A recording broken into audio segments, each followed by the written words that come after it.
The ascension of Camilla to queen was met with profound public unease, a direct result of her deeply complicated and controversial history with the monarchy that has perpetually placed her at the heart of fierce backlash. Now explosive new rumors have begun to swirl, suggesting Queen Consort Camilla has been acting erratically. This was followed by a stunning discovery that has sent tremors through the very foundation of the royal family. Multiple priceless items, missing from the secure royal vaults, were allegedly found inside Camilla's private Wiltshire estate. This revelation has triggered international shockwaves, forcing the world to ask one burning question: what was truly discovered inside the walls of Queen Camilla's secluded property? The answers are more shocking than anyone predicted. Inside Queen Camilla's private sanctuary, Camilla first acquired Raymell House in 1996, following her divorce from Andrew Parker Bowles, and many assumed it would forever remain her secluded refuge from public scrutiny. This Wiltshire estate has long been notorious as Camilla's escape hatch, a place to vanish from the relentless pressures of royal duty. The property is steeped in her personal history. It was the setting for her daughter Laura Lopes's wedding reception in 2006 and provided the backdrop for her official 78th birthday portrait. For years, Raymell was viewed as her untouchable haven, but that illusion of safety has now been utterly shattered. The incident erupted during a private charity reception for children's education hosted at the estate. A new low-level staff member, cleaning a seldom-used salon, stumbled upon a glittering object lying on the floor near a settee. Assuming it was a piece of expensive costume jewelry misplaced by a guest, she picked it up and placed it on a nearby dresser for the head housekeeper to handle later. She had no idea the item she had just touched was no mere decorative trinket. It was a historically significant royal heirloom, personally owned by the late Queen Elizabeth II, that had been officially reported missing from the royal collection for over a year. The situation exploded moments later when Queen Camilla entered the very same room with Princess Anne for what was supposed to be a private discussion. While the two are known for their frosty, distant relationship, the purpose of their meeting remains a mystery. What is known from multiple staff accounts is what happened next. Princess Anne's voice, cold and sharp with fury, cut through the closed door, audible to guests and staff in the adjacent hall. She directly accused Camilla of theft, demanding to know why her mother's property was sitting openly in a private home. Camilla, visibly panicked and attempting to maintain composure in front of her guests, tried to quiet her, but Anne's accusations only grew louder and more specific, culminating in her labeling the Queen a thief for all to hear. The confrontation escalated so severely that a security guard was compelled to enter the room. It was there that Anne delivered her most devastating blow, a warning that was both a threat and a condemnation. "Do not ever touch anything that belonged to my mother again." She then declared that despite the crown on her head, Camilla would never be seen as a true queen. Anne stormed out of the room, her exit perfectly timed with the arrival of a stunned Prince William, who had been urgently summoned by a guard who overheard the screaming. William and a visibly shaken Camilla exchanged barely a word. He assessed the scene and was reported to have retreated in under 30 seconds.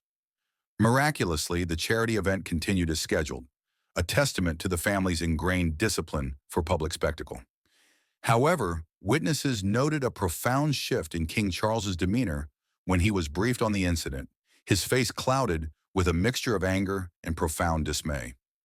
True to form, the family maintained a united, silent front until the last guest had departed.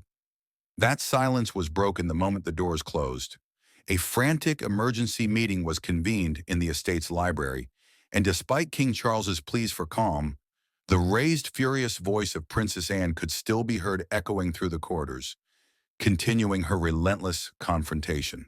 The fallout from the explosive confrontation at Raymell House did not end with slammed doors. While the public event carried on, a silent, urgent search was immediately launched behind the scenes. Trusted members of the royal household staff, under the steely gaze of Princess Anne's most loyal aides, conducted a swift and discreet sweep of the property. Their mission, to discover if the recovered heirloom was merely the tip of the iceberg. Yet despite a thorough search of the main rooms and obvious hiding places, no other missing items were found. This, however, did little to quell the suspicions. Many within the inner circle are now convinced that the discovery of the first piece triggered a panic, and that any other pilfered treasures were swiftly moved to a more secure, unknown location before the search could begin. This single act of alleged theft has not just created a rift, it has blown a cavernous hole through the very heart of the royal family, exposing decades of festering resentment and bitter history. The animosity between Princess Anne and Queen Camilla is not a new development. It is a deep-seated Cold War, forged in the fires of personal betrayal and romantic rivalry that stretches back over 50 years. The origin of their bitter enmity can be traced to one man, Major Andrew Parker Bowles. In the early 1970s, Anne and the dashing cavalry officer were deeply romantically involved. Their relationship, however, was doomed from the start. Andrew was a Catholic, and at that time, the royal family's strict religious rules forbade such a union, making marriage an impossibility. Heartbroken but pragmatic, Andrew eventually moved on, turning his attentions to Camilla Shand. The two married in 1973, but sources close to Anne at the time allege that Andrew never truly ended his intimate connection with the princess, carrying on an affair even after his wedding. This complex web of betrayal laid the first stone of animosity. The situation deteriorated catastrophically when Prince Charles, Anne's own brother, later married the very same woman. For Anne, this was the ultimate insult, a double betrayal that cemented Camilla not just as a homewrecker in the national press, but as a personal usurper within her own family. Charles was often caught in the crossfire, a hapless peacemaker trying to cool the tempers of two formidable women who despised each other. The death of Queen Elizabeth II and Charles's subsequent ascension to the throne only poured gasoline on this long smoldering fire. The late Queen had given a very specific public blessing, that Camilla would be known as Queen Consort. For Anne, and for many traditionalists, this was a difficult but necessary pill to swallow, a final command from her mother. However, at the coronation banquet, to the absolute dismay of the assembled family and courtiers, King Charles made a stunning announcement. He declared that his wife would henceforth be known not as Queen Consort, but simply as Queen. This was a title upgrade that shocked the room, instantly souring the celebratory atmosphere. Camilla smiled, accepting congratulations on what was, for her, the ultimate victory. But Anne, embodying her mother's spirit of blunt honesty, broke protocol. She publicly challenged the decision, stating in no uncertain terms that this was a direct contravention of their mother's wishes. She declared that a title alone could not confer legitimacy, and that Camilla would never be seen as a true queen in her eyes.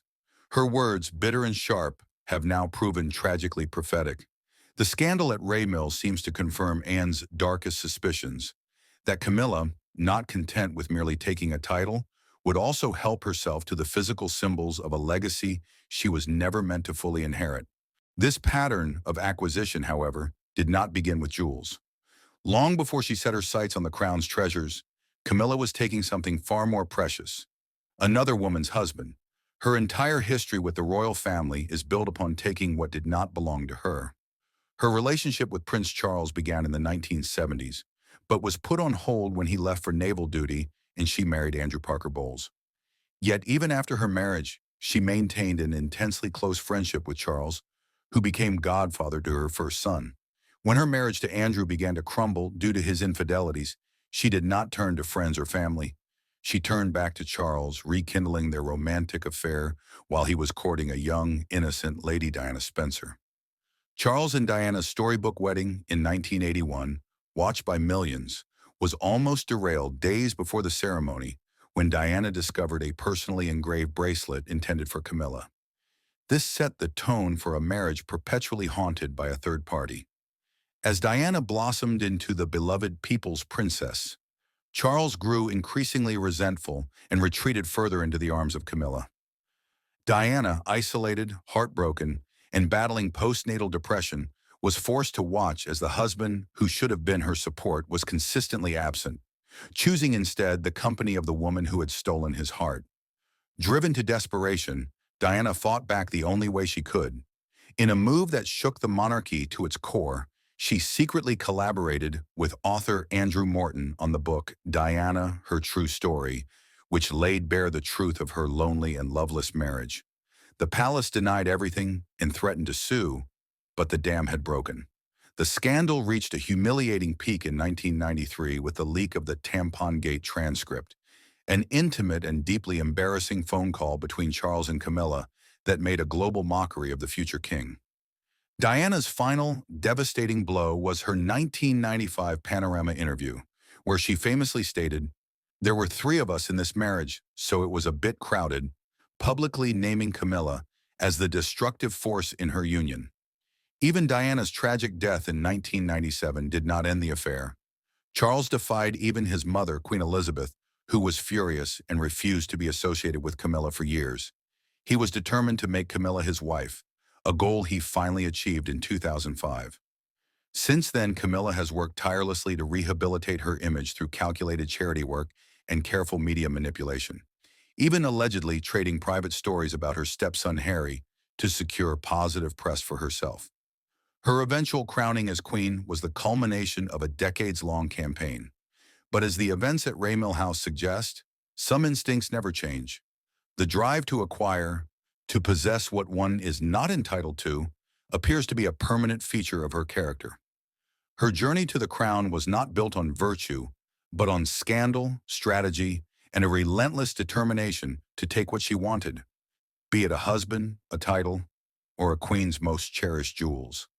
What do you think drives Queen Camilla's alleged need to possess what isn't hers? Could there be even more hidden away, waiting to be discovered? Share your theories in the comments below. If you want to uncover more hidden royal secrets, make sure to like, subscribe, and hit the notification bell. The truth is still coming out,